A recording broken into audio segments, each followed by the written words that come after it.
नमस्ते दोस्तों, वेलकम है आपका // यूट्यूब चैनल में। आज हमारा डे 59 है लीड कोड चैलेंज का। तो चलते हैं सीधा स्क्रीन पे एंड स्टार्ट करते हैं। तो यहाँ पर आ गए हम स्क्रीन पे, समझते हैं आपका क्वेश्चन क्या कह रहा है। तो क्वेश्चन का नंबर है 74 का। क्वेश्चन का नाम है search a 2D matrix.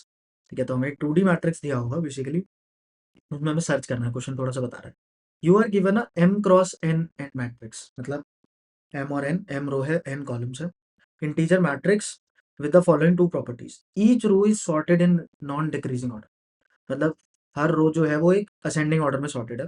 The first integer of each row is greater than the last integer of the previous row. मतलब कि क्या है, लास्ट रो में जैसे 7 है ना, उससे बड़ा इंटीजर आएगा अगली रो में। ठीक है, मतलब अगर ध्यान से देखा जाए तो ये कह रहे हैं कि पूरा का पूरा एरे ही सॉर्टेड है इन असेंडिंग ऑर्डर।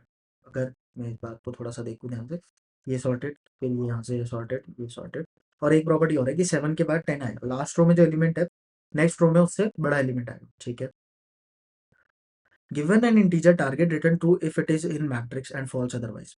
अगर एक टारगेट एलिमेंट दिया हुआ है, अगर वो प्रेजेंट है हमारे मैट्रिक्स के अंदर तो हमें ट्रू रिप्रेजेंट करना है, नहीं तो false. You must write a solution in O of log M into N time complexity. ठीक है, तो बेसिकली इन्होंने कह दिया log of log and time complexity में करना है, एम इंटू एन में। किस तरीके से होगा समझना पड़ेगा।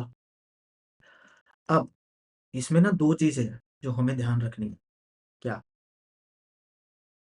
एक तो सबसे पहली बात, इसमें कुछ एरे जैसा है, मैट्रिक्स भी एक एरे ही होता है ना, 2D एरे होता है। एरे दिया हुआ है, उनको सॉर्टेड जैसा दिया हुआ है। जब एरे और सॉर्टेड दो वर्ड्स एक साथ आ जाते हैं तो हमें क्या यूज करना पड़ेगा। हमने इस सीरीज में बहुत सारे क्वेश्चन करे उस टॉपिक पे। I think you have guessed right, binary search. कुछ बाइनरी सर्च जैसा सर्च करना। ठीक है, तो सीधा चलते हैं हमारे बोर्ड पे एंड देखते हैं। तो यही वाला एग्जांपल ले चलते हैं। चलिए देखते हैं कैसे कर सकते हैं इसको। तो इसमें अप्रोच क्या लगेगी, देखो अप्रोच ये है कि हम ना स्टार्ट करेंगे इस पॉइंट से सर्च करना। बाइनरी सर्च से ही करेंगे, इस पॉइंट से सर्च करना स्टार्ट करेंगे। बाइनरी सर्च पहली बात तो सॉर्टेड और एरे से समझ आ गया था, और दूसरी चीज एक और, लॉग टाइम कॉम्प्लेक्सिटी से भी समझ आ गया था कि बाइनरी सर्च का कहीं ना कहीं यूज होने वाला है। वैसे हम इसको अगर नॉर्मल सर्च करेंगे कि हर एक एलिमेंट पे जाके सर्च कर सकते हैं, वैसे भी कर सकते हैं, बट उससे m into N time complexity हो जाएगी। But log of M N के लिए क्या करना पड़ेगा मुझे, एटलीस्ट इसमें इसमें बाइनरी सर्च लगाना पड़ेगा। तो मैं चलता हूँ यहाँ पर। लेट्स से हम के जो टारगेट एलिमेंट लेते हैं ना, 11 11 लेते हैं। अब यहाँ पर अगर मैं रोज और कॉलम लिख दूँ 0 1 2 3, 0 1 2, अगर इस एलिमेंट से मुझे सर्चिंग स्टार्ट करनी है, अभी समझ आएगा कि क्यों कर रहे हैं इस एलिमेंट से सर्चिंग स्टार्ट। तो रो की वैल्यू 0 है, कॉलम की वैल्यू क्या होगी, लास्ट कॉलम से। ठीक है, अब मुझे एक चीज पता लग रहा है कि 11 जो मुझे ढूंढना है वो क्या है, 7 से बड़ा है। जिस पे मैं अभी एलिमेंट में हूँ उससे 11 बड़ा है, 11 बड़ा है। तो ऑब्वियसली क्या वो मुझे उसी रो में मिल सकता है, नहीं मिल सकता। क्यों? क्योंकि मैं खड़ा हूँ सबसे लास्ट कॉलम पे। लास्ट कॉलम सबसे बड़ी वैल्यू होती है खुद के रो की, एक रो की सबसे बड़ी वैल्यू होती है लास्ट कॉलम जो पड़ा होता है। ठीक है, मतलब यहाँ से जज करना एलिमेंट्स को बड़ा आसान है। पूरी रो का हमें पता लग जाएगा कि इससे अगर छोटा एलिमेंट होगा तो ऑब्वियसली इसी रो में प्रेजेंट होगा, बट इससे बड़ा एलिमेंट होगा तो इस रो में प्रेजेंट नहीं है। तो इसके लिए मुझे रो चेंज करने की जरूरत है। ठीक है, तो मुझे एक चीज पता चल गई, इफ अगर मेरा जो टारगेट है वो क्या है, ग्रेटर देन है किससे, एरे ऑफ आर सी से।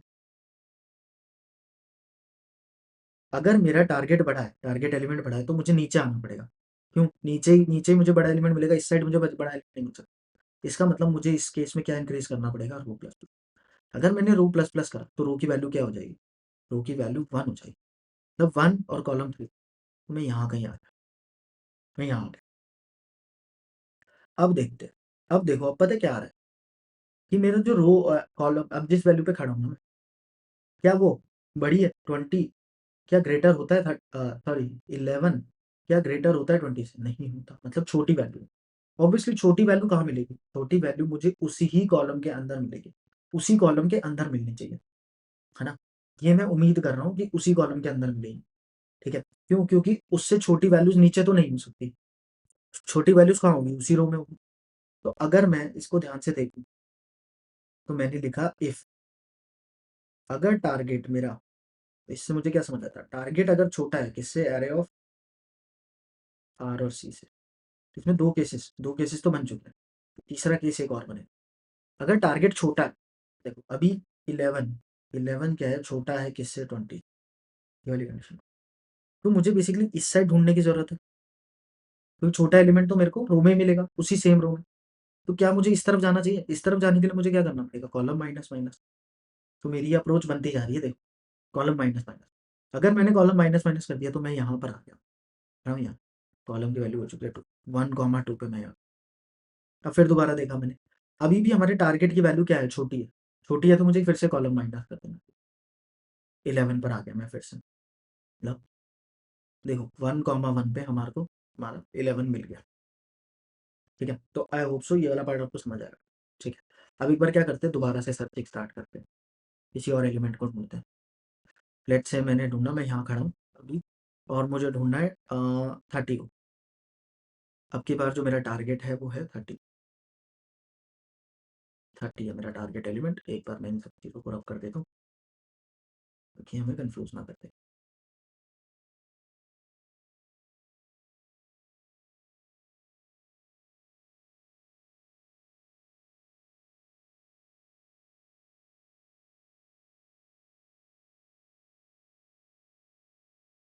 तो मैंने रो की वैल्यू रखी 0, कॉलम की वैल्यू 3। ठीक है, अब टारगेट जो है वो छोटा है, टारगेट जो है वो बड़ा है ना। तो आर प्लस प्लस करता हूँ, मतलब मैं यहाँ आ गया। ठीक है, अभी भी देखो टारगेट मेरा बड़ा है, टारगेट 30 है और मैं खड़ा 20 पर हूँ, तो टारगेट अभी भी बड़ा है। तो क्या इस रो में मिल सकता नहीं, तो देखो अगर लूप के अकॉर्डिंग देखोगे तो आर प्लस यहाँ पर आ गया। ठीक है, अब देखते हैं। अब टारगेट क्या है, 30 है और मैं खड़ा किस पे, 60 पे, तो छोटा है, तो कॉलम माइनस माइनस करने के लिए कह रहा है, यहाँ पर आ गया। फिर दोबारा देखा 34 भी अभी बड़ा है किससे, टारगेट से, मतलब टारगेट मेरा छोटा है, तो फिर दोबारा कॉलम माइनस माइनस यहाँ आ गया, 30 मिल गया। अब जब इक्वल वाला केस आ जाएगा, मतलब एक इक्वल वाला केस भी तो आ सकता है, जब target is equal to array of R C. इस केस में मुझे क्या कर देना, रिटर्न ट्रू कर देना, रिटर्न ट्रू कर देना। तो मेरा पूरा कोड रेडी हो चुका है। ठीक है, अभी भी कुछ चीजें रह गई है कि कब तक करना है। अब ऐसा भी तो हो सकता है कि एलिमेंट प्रेजेंट ही ना हो, एलिमेंट प्रेजेंट ही ना हो। अगर एलिमेंट प्रेजेंट नहीं होगा, लेट्स से हमने लिया 9, 9 मेरा प्रेजेंट ही नहीं है। ठीक है, तो देखते क्या होगा। अब चलते सीधा, पहली बार हम कहाँ पे खड़े, 7 पे खड़े। अब क्या है, हमारे पास एलिमेंट इससे बड़ा है, जो इसको ढूंढना है वो बड़ा है, तो जब बड़ा होता है तो हमें क्या करना होता है, रो प्लस प्लस यहाँ आ गया। अब क्या है, छोटा एलिमेंट है, छोटा एलिमेंट मतलब कॉलम माइनस माइनस यहाँ आ गया। अभी भी छोटा एलिमेंट है, फिर दोबारा कॉलम माइनस, अभी भी कॉलम छोटा है, फिर से अभी भी छोटा है तो माइनस। अब जैसे ये बाहर निकलेगा, इसका मतलब क्या है, अगर ये बाहर निकल गया और हमने सर्च कर दिया, पहली बार तो एरर आ जाएगा। इस एरर से बचने के लिए हमें क्या, कुछ ऐसी कंडीशन लगानी पड़ेगी कि हम कब तक सर्च करें, जब तक हमारी, या तो देखो हम इस साइड से बाहर निकलेंगे, या हम यहाँ पे बाहर निकल जाएंगे कहीं पे, मतलब किसी भी कॉलम से बाहर निकल जाएंगे। तो हमें क्या सर्च करना है, हमें इसके लिए भी कंडीशन लिखनी है। अब कैसे लिखेंगे, वो चलते सीधा कोड पे लिख। ठीक है, थोड़ा सा कोड लिखते हैं फिर समझ आएगा। सबसे पहले मैंने अपना आर लिखा, मैंने जो अपनी रो लिखी, रो कहाँ से स्टार्ट करूंगा मैं, 0 से। और कॉलम कहाँ से स्टार्ट करूंगा, कॉलम करूंगा हमारी matrix of 0 dot length, last column से स्टार्ट करूंगा, तो लास्ट कॉलम का इंडेक्स मैंने इसको। अब देखो मैं लूप चलाऊंगा। अब लूप जब तक, रो जो है मेरी जब तक छोटी है किससे, मैट्रिक्स डॉट लेंथ से, मतलब लास्ट रो तक हमें चेक करना है। ठीक है, एंड कॉलम जो है वो ग्रेटर देन है किसके, greater than equals to 0, greater than equals to 0। जब तक कॉलम 0 है तब तक हमें चेक करना है। ठीक है, मतलब कि देखो क्या होगा, इन दोनों में से अगर एक भी चीज कॉलम -1 हो गया, तब भी हमें रुक जाना है, तब भी इसका मतलब एलिमेंट नहीं है। और रो अगर मैट्रिक्स के लेंथ के बराबर हो गया, तब भी ये बाहर चला जाएगा, यहाँ पर आ जाएगा, मैट्रिक्स के लेंथ के बराबर हो गया। और -1 हो गया, तब भी ये बाहर आ जाएगा। तो इन दोनों ही केसेस में हमें रुक जाना है, तब तक ये सही है, तब तक हमें काम करते रहना।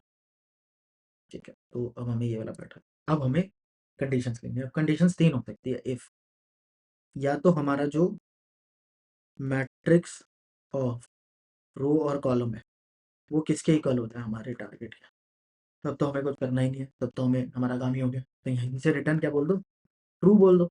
यहीं से रिटर्न ट्रू कर दो। ट्रू करने का मतलब कि हमें वो एलिमेंट मिल चुका है, अब हमें आगे सर्च करने की। एल्स इफ, एल्स इफ अब 2 कंडीशंस हो सकती है, या तो मैट्रिक्स ऑफ रो और कॉलम ग्रेटर देन होगा किसके, टारगेट के, या फिर एल्स में स्मॉल होगा। अब देखो, अगर वो बड़ा एलिमेंट है, मैट्रिक्स टारगेट छोटा है तो ऑब्वियसली यहाँ जाना पड़ेगा।